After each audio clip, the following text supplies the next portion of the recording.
everybody. Today we're going to take a look at Beowulf and see how it fits in with our definition of an epic. Now, Beowulf is, of course, a story. And it was invented, it was told for the first time around 700 AD.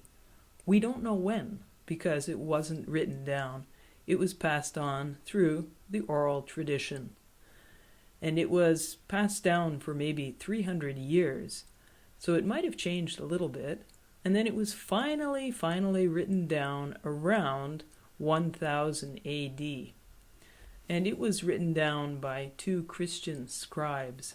A scribe is somebody who knows how to write and writes things down for other people. In this case, it was usually people in the church, the clergy, and they had the education, they knew how to read and how to write. So it was probably two different monks. Monks sono I frati. We know there were two of them because the handwriting changes halfway through the story. So it was written down by two Christian scribes around 1000 AD. And because it was written down by Christians, we're not sure. Maybe there is a new Christian message or certain elements of Christianity that were added into the story. Well, let's take a look at the story. We said that there is always a good guy, a hero, and the hero here is Beowulf himself. And he also has a sidekick, a friend who is very loyal to him, and his name is Wiglaf. Wiglaf helps Beowulf, especially toward the end of the story. Now, we said where there is a good guy, there is a bad guy. The word for that? A villain. But here, there is not one bad guy, there are three of them. So there are three villains. There are two monsters, and the main monster, the scariest, terrible monster, his name is Grendel. Grendel is this nasty, horrible, man-eating monster that lives in the bog. And Beowulf kills him. Spoiler alert, I know. And the only thing scarier than a monster is the monster's mother. So you have two monsters, Grendel and Grendel's mom. And then you also have one very scary dragon. It flies around and it breathes fire and it kills people wherever it goes. So those are pretty evil villains. And of course, if you're talking about dragons, then you're talking about mystery and magic. So flying dragons, and there is also a magic sword. It wouldn't be an epic without adventures. So there are three battles. As you probably guessed, Beowulf has a battle or a fight with Grendel, then with Grendel's mother, and then with the dragon. So there are three violent, horrible fights. And there is also something called boasting. Now, boasting in Italian sarebbe vantarsi. You know, people who say, I'm amazing, I'm so good, I'm better than you. That is boasting, and it's quite negative. But in this period, boasting is okay, as long as you can do what you say you can do. So Beowulf actually boasts a lot. He talks about his past adventures.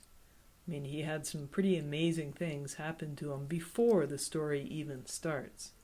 And then once he arrives at the scene of the action, he tells everyone how great he is and how he's going to kill this monster Grendel. So that's called boasting. We also said that an epic is a long story. Well, this one takes place over 62 years, so that's quite a long story. It also involves journeys, because there are different countries involved, what we now consider Sweden and Denmark. It doesn't take place in England, but it's considered an Anglo-Saxon story because the language is Anglo-Saxon. So let's talk about the language now. We know that it's a poem, but it's quite different from other poems that you've studied in Italian or in English. Like any good poem, it has rhythm and meter. And if you're a musician or a dancer, you know rhythm is that, and meter is how you organize the rhythm. And when a poem has rhythm and meter, it's easier to memorize. Don't forget, this wasn't written down, so it had to be memorized. We are quite used to now poetry that has a complete sentence and then it continues on the next line. When there is one sentence and it's broken between two lines, we use the French word enjambment. In this case, the lines are always broken pretty much right halfway through the line with a comma, una virgola. And this is called caesura. It affects the rhythm of the story and it gives, let's say, a dramatic pause. A prince of the gates, comma, had killed Grendel. A prince of the gates had killed Grendel. Okay, so you hear that little comma halfway through. There are, of course, literary devices, what you call in Italian le figure rhetoriche. And the ones you probably know are similes and metaphors. Okay, we have those, but we also have an earlier kind of metaphor, and that is called a kenning. And in fact, the word ken is still used in Scotland today. If I say, do you ken Prof. Bombicini, it means, do you know Prof. Bombicini? So a kenning is something that you know, and it gives extra information or an extra image to a word. If you think about it, I mean, this is back 1,300 years ago. People didn't have the visual support that you have. I mean, look at you.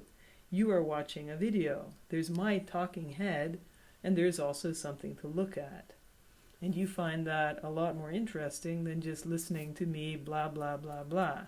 I could send you an MP3, but I think the video helps you learn more. So back in the time when this story was being told, they like to use kennings because they stimulate your imagination. Instead of the word sea, il mare, they've used a kenning, and that is a whale road, la strada delle balene. It's a much more descriptive way of saying the word, and it conjures up images in your head. A whale road. And the other one that we talked about in class is when you talk of the body, they call it the bone house, la casa delle ossa. So it's quite descriptive writing. There is a lot of alliteration, and this is a sound device. It's not a descriptive device like similes, metaphors, personification. It's something that you can hear. So you could have consonance, which is the consonant, consonante, sound that could be repeated. You could have, there's a king named Hrothgar. Hrothgar's men lived happy in his hall. Okay. Or another one could be the miserable mighty men tormented. Okay, there's a lot of And again, that gives a strict sound quality to it. It stimulates the imagination sometimes, and it makes it easier to remember. So now, let's move on to the next video, and we'll talk about the plot of Beowulf. See you later.